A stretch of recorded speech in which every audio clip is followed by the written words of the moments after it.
ideal a lo mejor que ellos no tuvieron. Entonces aquí ya es una cadena repetitiva en la que a los padres se les exigió algo y a lo mejor no lo cumplen de esa manera, pero ellos vuelven a pedir esa exigencia para sentirse como de alguna manera satisfechos en que se cumple esa exigencia aunque sean sus hijos.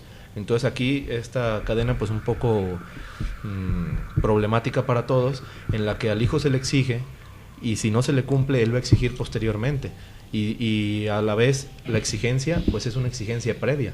Entonces aquí ya, aunque está un poquito a lo mejor confuso en esta repetición de palabras, pues es donde se explica el ideal del yo de mejor manera, en la que a ti te van a dar un ideal del yo, a lo mejor, y tú a la vez vas a ir construyendo un ideal. Si no lo cumples, puede que ese ideal después tú lo exijas, y así se va complementando este ideal y también cambia, como lo mencionaba, que con exigencias sociales, ¿no?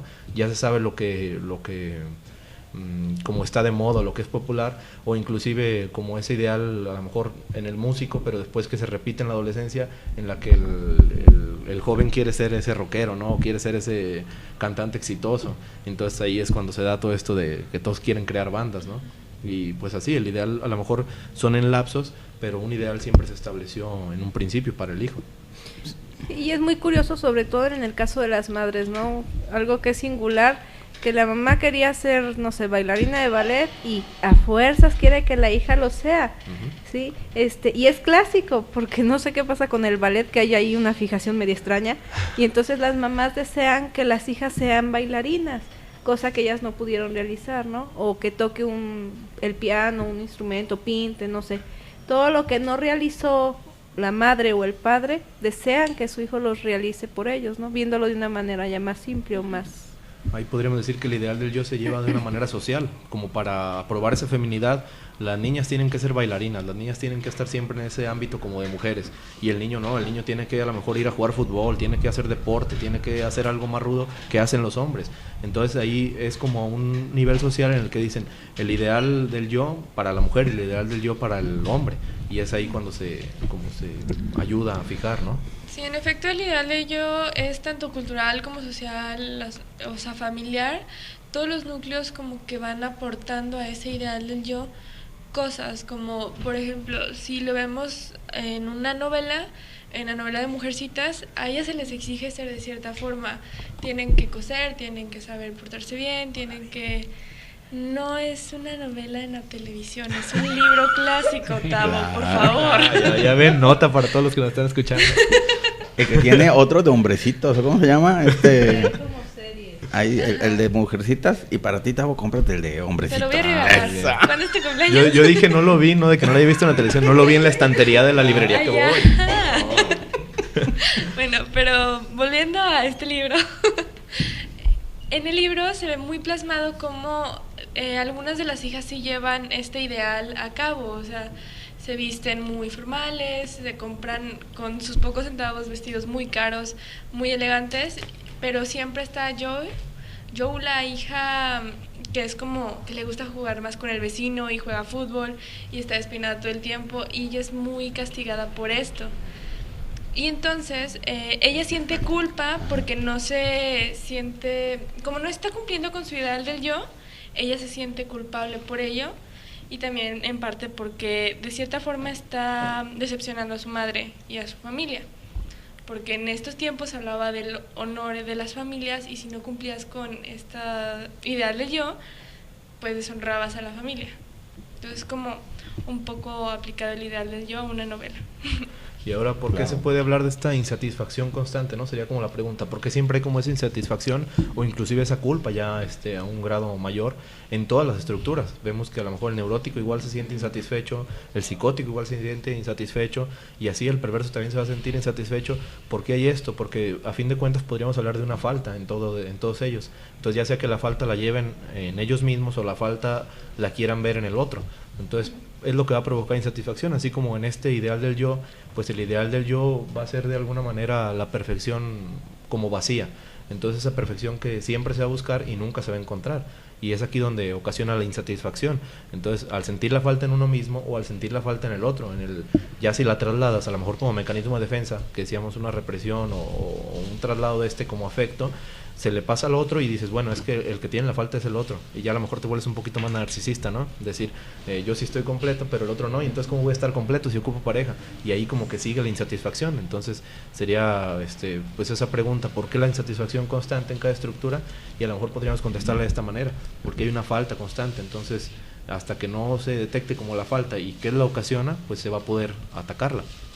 A mí me llama mucho esto que dices tú de la insatisfacción o la falta, sobre todo en el hombre que es mujeriego, ¿no? De pronto, que no hay una mujer que le llene, y busca y busca y busca, y puede tener 5, 6, o inclusive mujeres, que hoy en día se da mucho, que ya tuvo 5 o 6 parejas y tiene hijos de diferentes, pero no encuentra lo que la llene, digamos, esta pareja que le haga pues complementarse como ella quisiera, ¿no?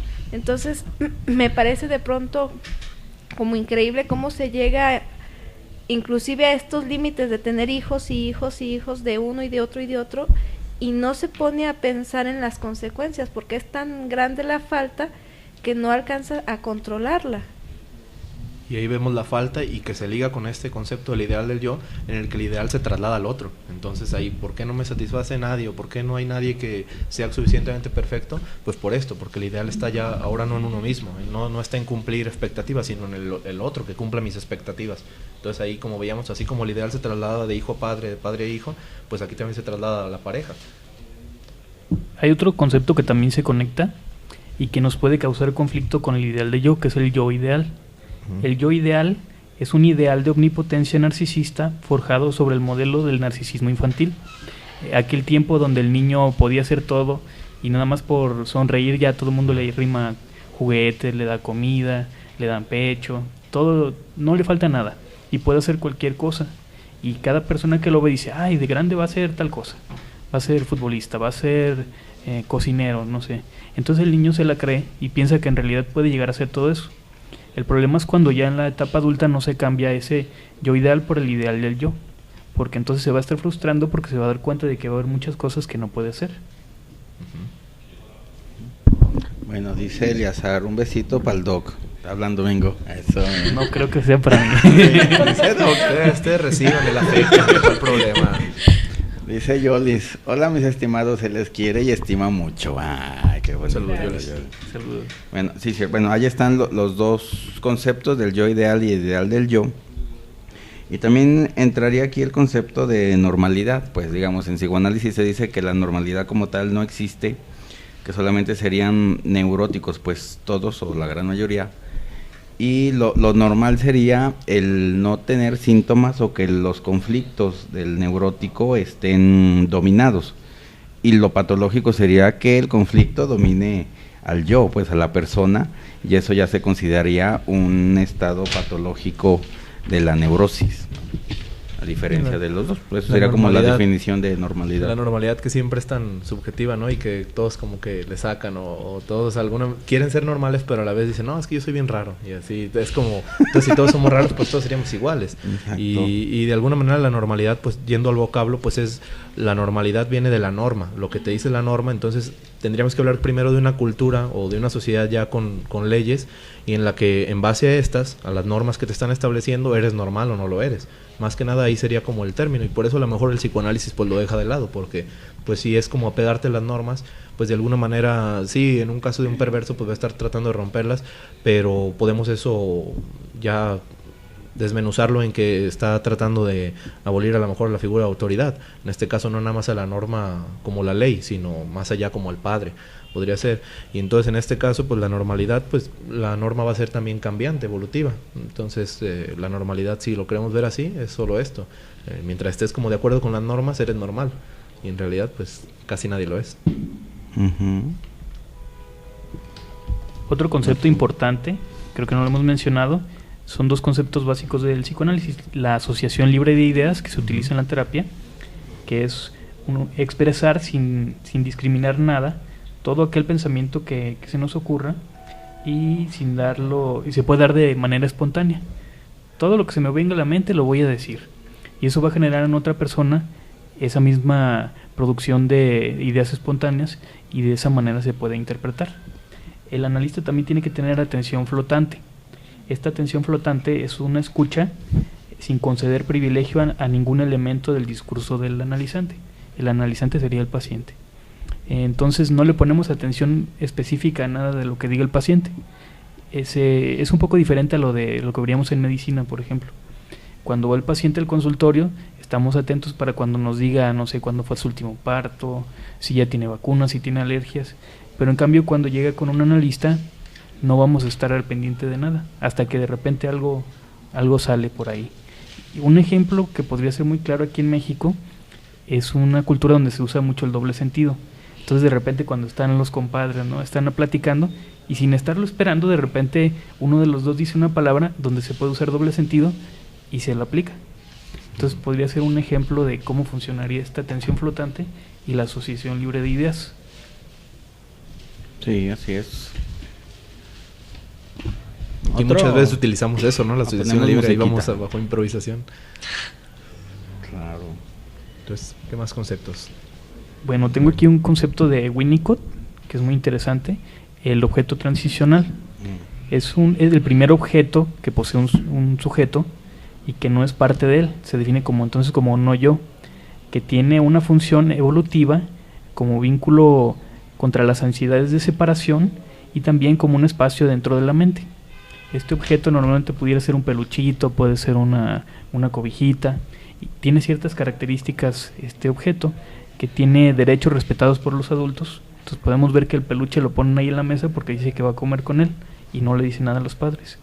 Puede también recibir afectos, puede ser, el niño ama su peluchito, su cobijita, y la puede romper, la puede rasgar, pero tiene también otra característica, que parece que estuviera viva, porque puede generar calor o porque tiene una textura muy suave o algo por el estilo. Y aparte, el niño no sabe si viene desde adentro o desde afuera, y eso lo lleva a otro concepto de Winnicott que se llama zona intermedia, donde es una zona donde el niño puede crear cosas nuevas entre adentro y afuera, y pudiera ser una oficina para un adulto, pudiera ser el lugar donde el escritor se pone a escribir novelas, pero en el niño es este espacio que surgió del objeto transicional. A mí me llama la atención un poquito, hace rato platicábamos con Wendy de esta persona que tiene esta tendencia a coleccionar Mickey Mouse, ¿no?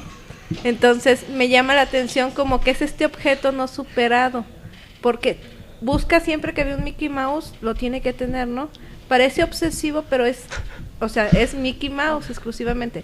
No se preocupen, es un programa de televisión, o sea, nada que ver así sí, con... Un saludo para todos los coleccionistas, por cierto. Sí. No, entonces me llama mucho la atención. ¿Lo dijo Octavio, el amigo de Octavio? No. Que somos muy profesionales. Bueno, no damos nombres. No, para nada. Entonces me llama mucho la atención que puede ser esta fase no superada, ¿no? Se ancló de tal manera o le representó tanto este objeto que no lo suelta y llega a la adultez y no se llena. O sea, siempre que encuentre un objeto con ciertas características, con la textura, como dices, o la forma, lo va a querer, lo necesita. No logró desprenderse, ¿no? A ver, dice, sí, bueno, digamos, esa parte es que tiene muchos aspectos, la parte de coleccionar algo. Tanto puede ser eso que dicen, que el objeto se vuelve un objeto fetiche, o también puede ser una identificación muy primitiva con el objeto de que eso te representa a ti. Entonces te estás, digamos, como repitiendo y confirmando al obtener esos objetos. Pues tiene varios significados, pues. A ver, dice May, ¿cómo se llama el problema en las personas que no aceptan que los demás estén bien? ¿Que no estén bien o que les vaya mal? ¿Pudiera ser envidia? Sí. Envidioso. No, es que de hecho también traigo el concepto por aquí.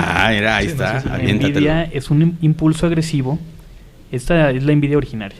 Es un impulso agresivo que el bebé siente desde el comienzo de la vida, dirigido al pecho de la madre, con el deseo de dañar aspectos buenos y protectores que ofrece el objeto nutricio. La envidia ya como tal pudiera ser ese impulso agresivo a dañar las cosas positivas o características positivas de una persona. Entonces no es que cuando dicen tengo envidia de la buena, no se puede usar así, porque en realidad la envidia es tratar de destruir esas cosas buenas que no tenemos y que tiene esa otra persona. ¿Y por qué sería como detonante de esta envidia? Sí, hablamos de una envidia primitiva, pero ¿por qué esta como fijación a destruir lo bueno? En este caso, incluso el mismo bebé, si es algo que le va a ayudar, claro que a lo mejor él no lo va a tomar de esa manera. Hablamos que hay un narcisismo también básico antes de eso. Entonces, pero ¿por qué dañar algo que a lo mejor a grandes rasgos se supone que es bueno, ¿no? Sería también por una insatisfacción por no poseer eso, de alguna manera. Es una envidia ya hablada más como a grandes rasgos de decir, pues es que yo no lo tengo, y si no lo tengo, pues entonces aunque me haga bien lo envidio, ¿no? Pero sí, a lo mejor ahí se explicaría entre que hay un narcisismo básico, al igual que esa envidia básica, pues el narcisismo de ahí, aunque la madre te esté dando un pecho que te va a ayudar a vivir, pues tú a lo mejor quisieras no necesitarlo, el decir, bueno, yo quisiera como ayudarme a vivir solo. Entonces de ahí como sería como esto, y ya después a lo mejor se empieza a reforzar entre que ya después envidias todo, ¿no? Todo lo que tú no tienes, o aunque tú lo tengas, ¿por qué lo tiene también? Entonces ya de ahí, a lo mejor de ahí queda explicada la pregunta.